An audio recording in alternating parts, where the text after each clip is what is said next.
Hey guys, how is everyone? Like, really, how is everyone?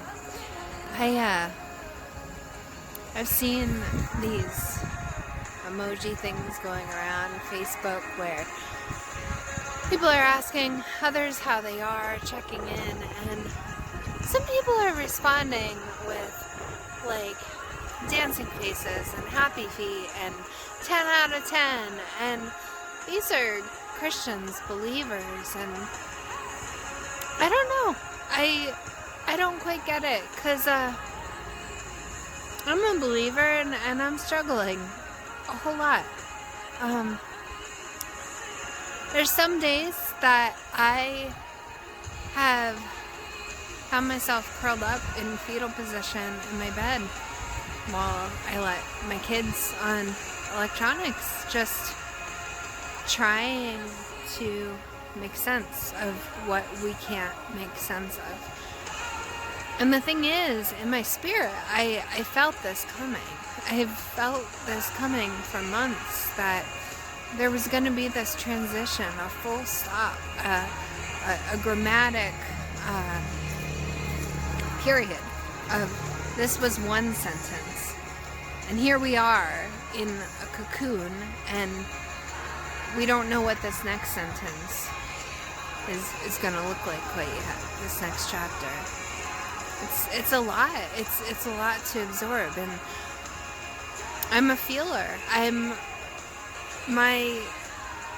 One of the strongest points in my heart is compassion. I feel things. I've traveled the globe, and I've met people. I've cried with people from so many different continents, and as I watch this thing spread around the world, and now here in our own backyard of New York City, like where my family lives, I can't help but think of each and every person that it's affecting, and how we as humanity now have this understanding that we're a species, that we're not American and Italian and Australian and East Timorese. We're human, and when something like this happens, there's this realization that we're not in control, and it is a scary place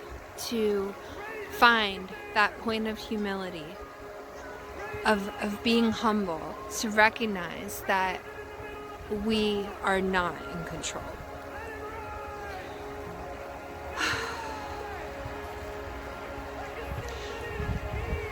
Sorry, I don't know where to look on my phone.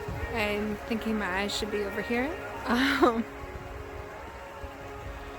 I said before that, a lot of days I've just found myself struggling to do life, to go through the motions. And the one thing that keeps pulling me out of this is my evening walks after I make dinner. I go for a walk, and we are so blessed to have this field behind our house and this creek behind me now. And I cross that creek on our little sliding board bridge, and I walk the field, and I walk and I walk and I walk just in this one circle that's a lot like a track, but I don't know how many laps I do a night, but I just walk until it gets dark. And this started about a week before all of the shutdowns, and before our country caught up to the anxiety in my heart, and just the sensing that this was coming. And I told my husband, that I just wanted to go out, and that I'd be out until it got dark, because I wanted to watch and look and experience what it looks like in nature for things to grow dark, because we're pretty sheltered as Americans, and we don't get out much. Now, most of us can't get out much, and I just wanted that experience of walking and watching the sun fade, watching the light fade, and what that looks like and feels like to watch the moon come out and our surroundings change, and the things that once seemed so clear, the paths that we knew so well, become a little bit harder to navigate. And that first night that I went out walking and walked for an hour and a half, or probably longer, I came over the crest of the hill back to our little farmhouse by the creek, and my husband had put on our back porch lights, and not just like one overhead light, but we have these really beautiful strings of lights, and he took the time to put those up. And as I was coming up over the dark hill and making my way through the deer paths that lead me back to our creek and to our house, I could see this light shining from our back porch. And it was dark, but I was overcome not by fear, but by just awe and wonder and gratitude that it was simple, but that he had thought to put a light on for me to find my way home. And last year, I had a lot of grief in my life. I lost two of the most important people that I will ever have. And in some ways it was this long process of letting go, and in some ways it was instantaneous and shocking all the same. And one of the things I wrote in my Gram's eulogy was that she always lived her life in such a way that it pointed us home, that she and home to the farm, but home, like home to our eternal home, to the one where her and my pappy are, to the one that we're all going, whether it be next week or 50 years from now. You know, these times like this are shocking, and they knock us off our feet, and they make us, some of us, frozen in fear. But it's nothing new. Pandemic is nothing new. Death is nothing new. It's this certainty of life that we all try to ignore with everything we can, but it's there. And in the beginning of this year, I felt, last year, after I lost Grandma and Pap, I felt God speaking to me that the verse over that year was, those who sow in tears will reap with shouts of joy. And I took to sowing in my Grandma and Pappy's fields flowers in tears, bawling my eyes out in grief while I dug and hoed and raked and buried seed in the ground so it could crack open. And hoping with that seed, hoping in my grief to see new life burst forth out of the broken places. And it did. I can't say there were shouts of joy, but there was joy sitting with the sunflowers, with my daughter in the sunflowers and in the zinnias, and we picked zinnias, and we shared them at rehab centers and diners and just around our little town here in memory of Gram. So last year's verse was, those who sow in tears will reap with shouts of joy. I mean, at the beginning of this year, I felt God speaking that this year's verse was those peacemakers. My name means peacemaker. Peacemakers who sow in peace will reap a harvest of righteousness. And righteousness is goodness and connection to God. And righteousness gets a bad rap these days. It feels Christianese and holier than thou, but it's goodness and connection to God, peace with God, knowing that the creator of the entire world loves us. I had no idea what was coming our way as humanity, and these last 3 weeks as I wrestle through my own fear and my own anxiety, because it is there and it is so prevalent, like a thorn in my side. It's a daily battle, but I feel like God has been speaking to me that I just need to start speaking and writing in peace. And even though I might not feel completely there myself yet, that just as St. Francis prayed, Lord, make me an instrument of your peace. That's my prayer in this, is that as I share my heart and my field and my creek and the field up at the farm and my sowing and planting process and my rambling words and my kitties, you see my little kitty back there? I pray that God would flow through me and that we would all see his peace, the peace that I can't arrive at, I can't fabricate, I can't create, but the peace that he offers us, which is the peace that surpasses all understanding. There's so much we don't understand right now, and that's his promise that he offers to us, peace that surpasses understanding. I don't know what I'm gonna do now. I'm gonna flip the camera around and we're gonna walk over that bridge, and we're gonna follow Fluffy and Ginger, our kittens waiting for us over there. And we're gonna walk the field, and I'm gonna let you see what I see and hear what I hear, and I pray that God speaks to you, speaks to us through this.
is always one of my favorite moments of the walk. There's this little hill I come up, and I come up to the top,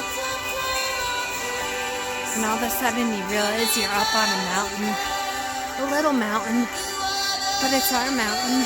He placed us here. And do a 360. It's home and all the other mountains around us.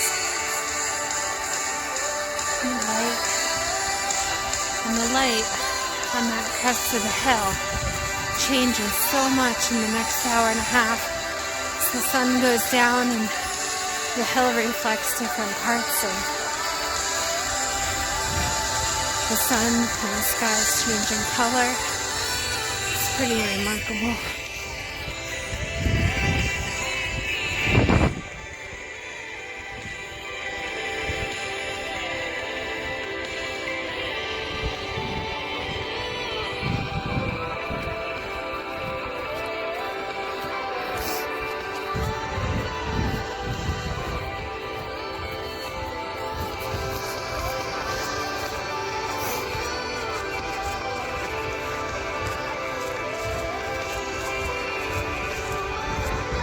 Sometimes when I come out here, all I can do is walk, and I'll put on worship music and walk in circles and contemplate. Sometimes it's praying, sometimes it's praising, sometimes it's warring. Just last night I was warring in prayer over a friend's dad that was critical in the ICU, struggling for breath, about to be intubated. Whoa. Speech has always been a problem of mine.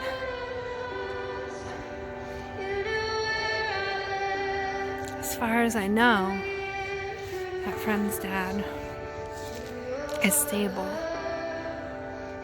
God heard the prayers of so many of us and was with him, breathing into his lungs. And I'm so grateful for that.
So at this point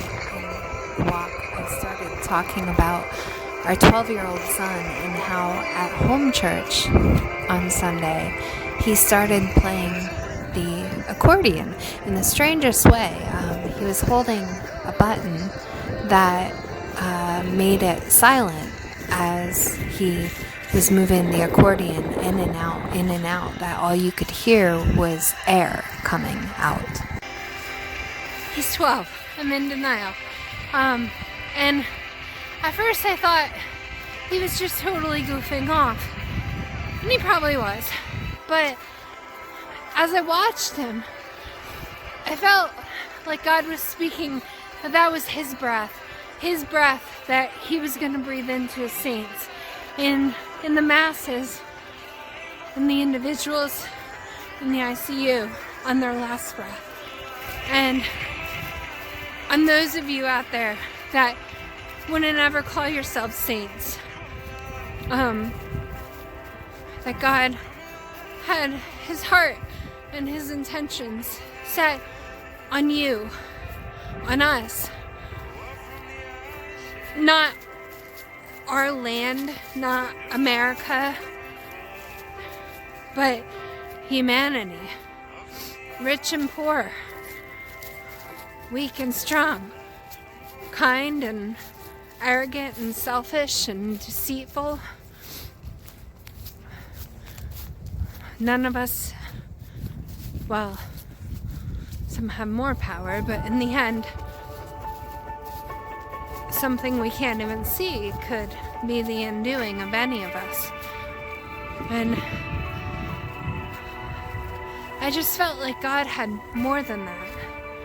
That not that this won't be awful, but that he will be so present. And that's another promise of the Bible, that he's close. Jesus says he's close to the brokenhearted. Jesus wept when Jesus came and saw Mary and Martha weeping over Lazarus, who had died, who was in the grave. Jesus knew that wasn't the end of the story, but he wept. He sat and he wept. He was close to the brokenhearted, close to those that are in grief. And I need to believe, we need to believe, but if you can't believe yet, I will believe for you that Christ will be near us in this time. That it's his desire to have communion with us. And I shared the praise report about my friend's dad, and that tonight he has breath. I'm not an optimistic thinker by any means. I'm prone to depression and I'm prone to thinking hopelessly. But here's the thing, here's my hope, guys. Whether any of us have breath tomorrow or not, our future can be certain. This entire life that we're given is breath.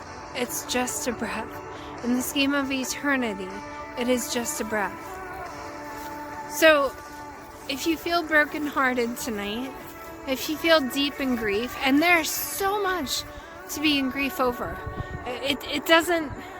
grief isn't just about a person. It's grief over a person is something quite sacred, but grief comes in many, many forms, and you might be grieving the loss of comfort, the loss of relationship with friends, the loss of your job, the loss of knowing what tomorrow will bring, the loss of certainty that there'll be food on your shelves. And those are all losses, and they all bring us to a place of grief. So if you found yourself curled up in a ball on your bed or your couch, just trying to go through the motions and trying to get through your day, I'd really, really like to encourage you that God is close to the brokenhearted. He's close. He's here. And that is one piece that you can take certainty in, and that will follow us to eternity, whether we're on this side of eternity or the next.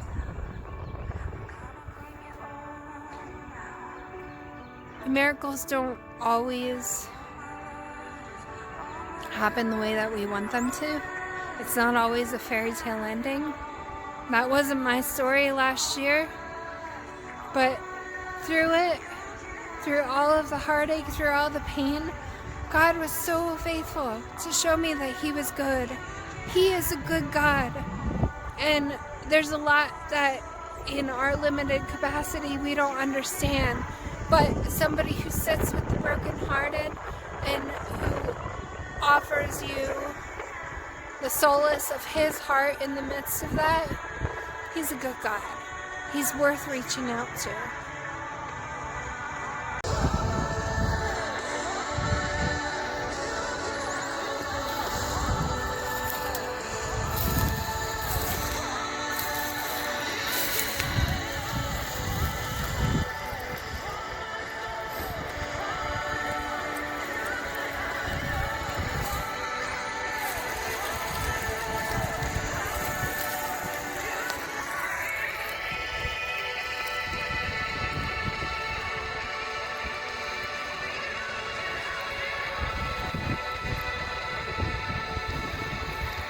You know, there was a time in my life when I was a brave missionary, a time when I dropped out of art school, really good art school. I had a half tuition scholarship.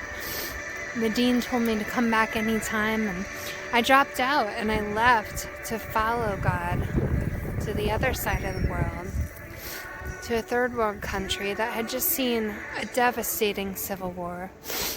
And I gained their independence. And I just wanted, in my baby Christian faith, knowing that God had healed my hopeless heart and given me hope, I just wanted to go stand with my brothers and sisters and give them a hug and let them know that there was hope, that God was with them. And though they had lost so much, there was hope. That I served a God of hope. And I'm not a courageous person. I'm a fearful person. I am an anxiety-ridden person. But through faith, I was able to make that journey.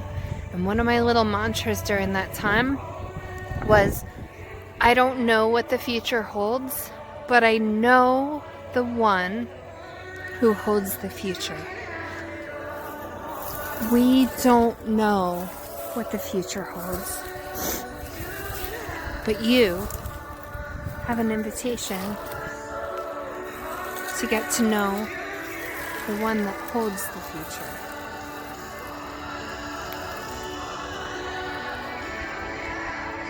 You don't know the future,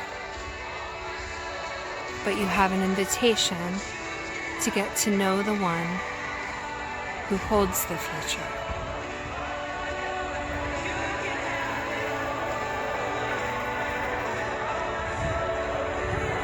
It's a hard thing to hold up faith in times like these.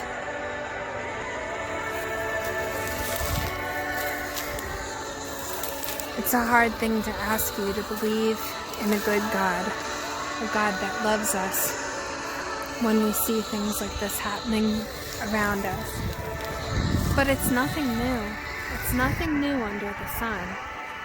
And the same battles, the same uncertainties that our ancestors faced were met with the same eternal God and the same eternal promises.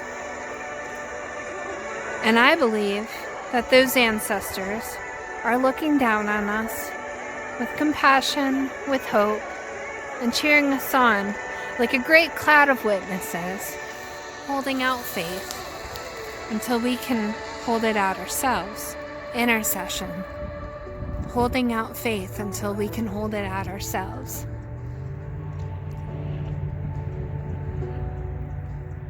I don't know what tomorrow will bring, It might be another one of those days that I'm just barely pulling myself out of fetal position to get through the motions of the day.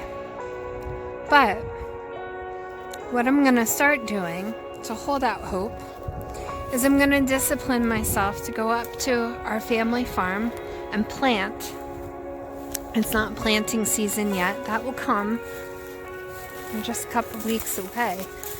And what a crazy, unknown, insecure couple weeks are between us and planting season. But my seed arrived today, and it felt really, really profound. I buy my seed from this company called Seed Savers Exchange, and they're not a company, they're a nonprofit, and they're nonprofit to do exactly that, to save seed that is threatened to go extinct. So people give their lives and their careers to harvesting the seed and passing it on to other people. So last year I tucked myself into the soil with seeds of flowers and had some success and some failure, but I grew super close and super in love to my Jesus through that process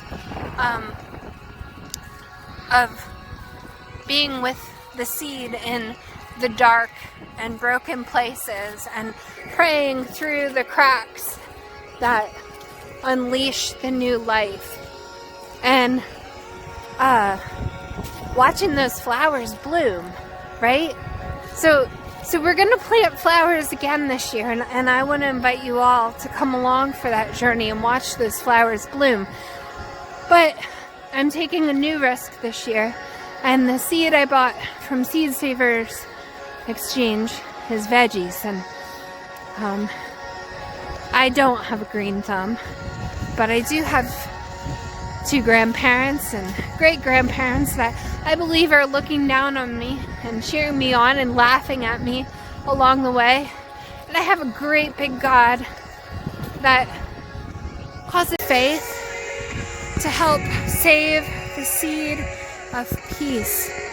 And God's promise to us is that those who sow in tears will reap with shouts of joy, and those peacemakers who sow in peace will reap a harvest of righteousness. I'll fail. I'm not very disciplined. But God won't fail. And I bet we'll see some beauty even in the failures. I bet we'll see a lot of grace even within the unknown. I bet we'll see a lot of love covering a multitude of sins. And I pray we'll see the goodness of God grow up and bloom all around us. Tomorrow morning I'm going out to the field. I'm not going to plant. I'll just sit with the barren land, and I invite you to sit with the barren land and the bleak landscape. And remember what it's like to see flowers bloom, and put that deposit of faith in the fact that they will bloom again. That God's promises are never failing.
don't have a dog. I have cats, and they like to take walks with me, but this is how it turns out. Fluffy, say hi. Yeah, just a baby. And look, you can see the mountain there behind us, how the colors change. I didn't keep the recording on the whole time because you don't need our me puffing, but Fluffy wanted to say hi. Meow meow. And I wanted you to see that gorgeous mountain behind me.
Every moment we have a matter of perspective, right?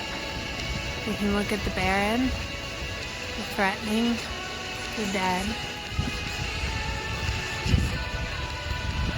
or we can look at the bigger picture.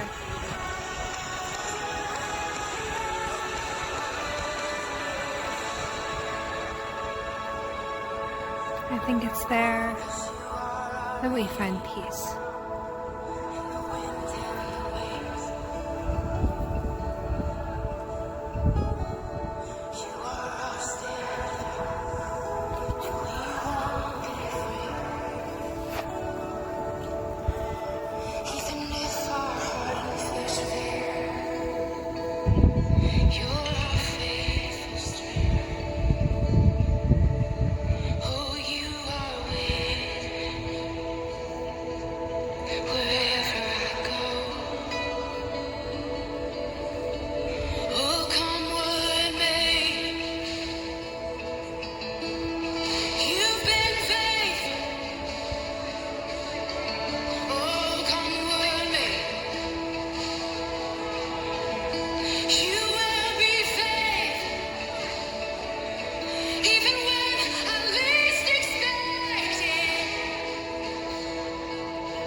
My phone's pretty amazing at jacking up the ISO to make it look brighter out here than it is.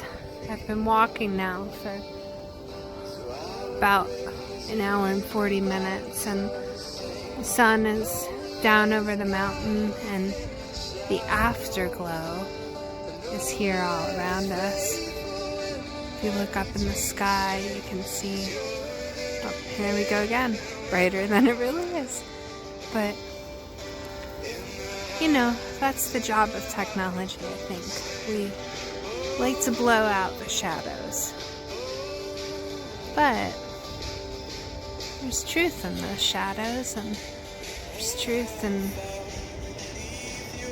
the light that leads us within them. And when I first started talking, listen to that wind kick up behind me. When I first started talking, I talked about my husband putting the porch light on for me, and how as I watched the earth grow dark around me and the path before me became less distinct, and I was a lot more uncertain about my surroundings, when I peeked over the hill to where the direction that I knew was home, I saw the porch light waiting for me. And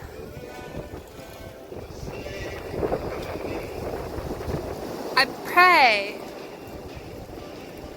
that these silly videos will be like those lights to you, letting me know that even if you're not sure what's going on around you, somebody out there loves you, really loves you, cares about you, and is leaving a light on to help you find your way home. I'll be holding that out in prayer for you, but I'm not the one holding out the light. I mean, I am, in my own little way. But that light on the hill, that's your daddy. That's your God. And as hard as it is to believe in a loving God at times like these, He has a place prepared for you. A table, a feast set with your name at it.